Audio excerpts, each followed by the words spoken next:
going to talk a little bit about changing careers or changing jobs, and like, what do you do once you kind of get that feeling that maybe things aren't working out, and how do you kind of like get in touch with that? As Karen mentioned, I am currently a CTO and co-founder of ShelfLife. I've previously led teams at Google, Blue Apron, and eBay. Before that, I was in the Air Force, so I've done a couple career transitions, as well as I'm on my 6th professional job.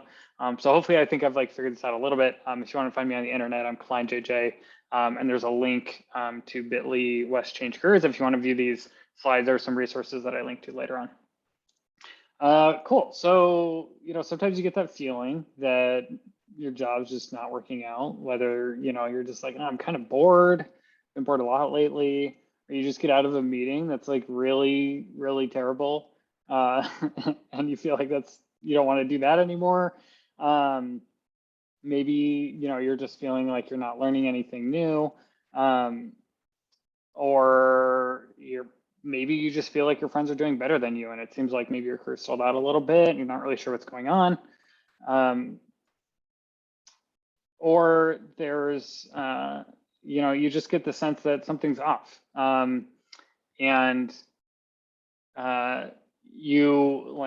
Maybe there's something that happens where you get like a health scare, and that just brings a really clear moment of focus, or maybe like a hobby you're doing is kind of fun and starts picking up and you want to spend more time to it.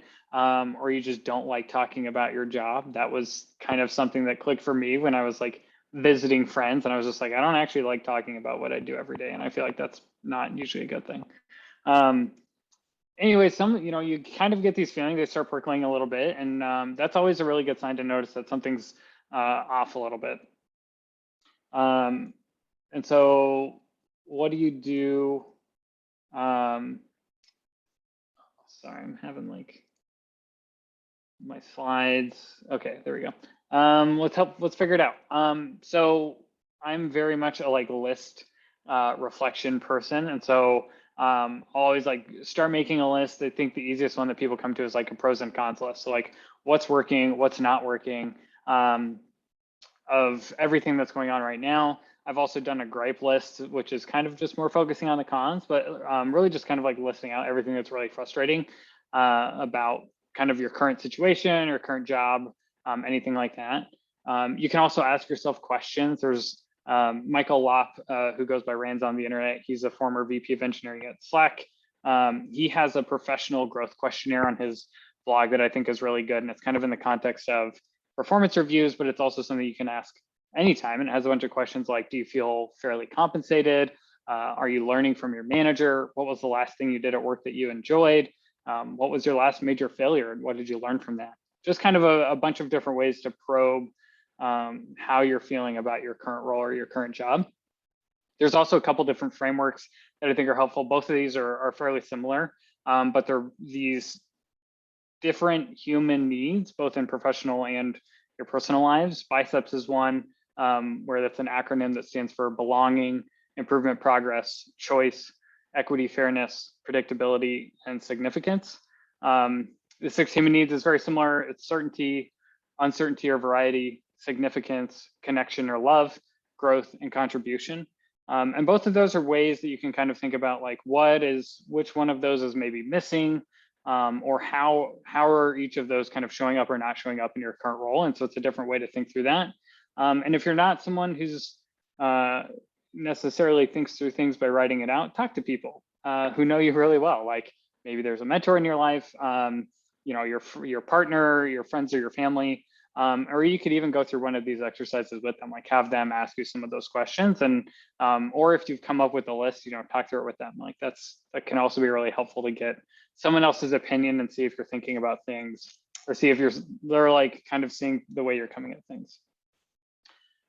As you're doing that, as you're coming up with that list, or talking through with someone, just pay attention to what's coming up for you and how you're feeling about that. You might find some common themes around it. Like maybe there's you're realizing that you really enjoy learning and you're just not having a lot of that kind of opportunities in your current role. Maybe you'll start coming up with solutions to your problems. I've had as soon as the first time I like kind of went and did this gripe list, I just immediately started writing out like, oh, here's how I could solve that problem. Here's how I could solve this problem. and it kind of like, I'm like a solutions oriented person, I think.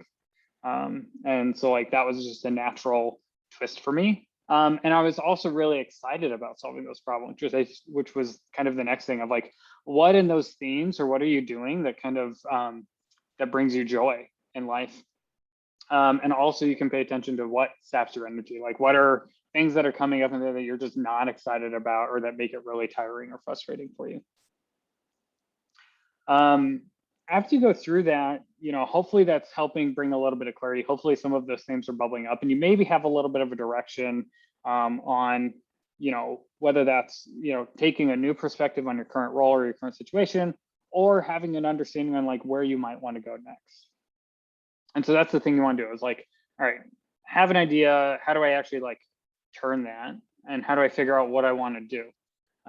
Which that can seem like a really big question on its own, but you just went through this whole list. And so now you have a little bit of direction. So take some of those themes, some of those things that are exciting to you, some of those things that you maybe want to avoid, or that aren't very energizing for you, and make more lists. I think it's kind of helpful to brainstorm just like any possible opportunity that sounds remotely interesting. Like, think through all of those. Like, if you were maybe really enjoyed running that last project, and you think that kind of the coordinate, you like the aspect of coordinating projects, like maybe that's a switch into a more of a explicit project manager role. Like, just pretend there are no rules, and what are all those opportunities and possibilities that you can do. As you start listing that out, I mean, naturally, you're kind of like categorize them. You'll start to like get really excited about some of them. It's also helpful, you can kind of review those in the context of the list that you made. So if you use one of the frameworks like biceps or human needs, maybe you can understand what that possibility would look like within each one of those frameworks. Maybe you can kind of like guess as to what that growth questionnaire might look like if you were to do that role, and talk to more people. Talk to your friends, talk to your partners, talk to your mentor, whoever's in your world, and get some of that feedback on how you're thinking about it. Once you kind of start to get an idea or have a few ideas, trust your gut on what seems really exciting to you. Your body will often tell you what's going to work or what's not, and then start planning. It's really important to like pick a date, pick a goal, and set a date for that, and then try and figure out what some of that progress that you can make today on it. There's a lot around career changes or like life changes and decisions that picking a date makes it real, and trying to like set some of that progress helps make it real and makes it more likely that you're actually going to complete that. So it's really important to like pick a date, pick a goal, and start working towards that. Figure out what are some of the steps you can take today. Maybe that's writing down what's the information that you need. If you're thinking about applying to different jobs, like, do you know what job sites you want to look at? If you're looking at changing a career, changing a discipline, like, do you know how you do that? Do you maybe need to come up with a list of people you can talk to about how to approach that?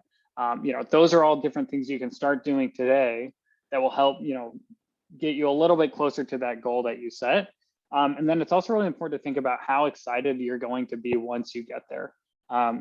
There is a lot around like visualization and actualization that like actually kind of tricks your brain into getting excited about it. So it's really important to think about, try and imagine yourself with that end goal in mind, and like you're there, and what does it look like today? And that just gives you more excitement to like help make progress around that. Pretty much any career change or job change is going to take some form of these steps where you research the available opportunities within that area, understand what the qualifications and requirements are. Maybe you have some of those, maybe you don't. Maybe there's some that you need to like go get or understand how you can do that. You can use one of the frameworks that Annika mentioned to like figure out what your strengths are and map your qualifications to that. Create a personal narrative around why you're a good fit for that role, and then just pitch. Like, usually that's kind of how they all work. If you're changing careers specifically, I think it's more than just changing a job. If you're actually changing like a discipline, reach out to your communities, whether that's Slack groups or your alumni networks, even just social media, Twitter, LinkedIn, and try and talk to people in that field and like how they got into there, and what would they, what advice could they give you? I think you'd be really surprised at how many people are just willing to, take 10, 15, 20 minutes or 30 minutes and talk, especially now that like virtual meetings are a lot more common. And this last kind of like a little bit corny piece, there's this quote from Mary Oliver's poem, The Summer Day, which is, these last line of like, what do you plan to do with your one life?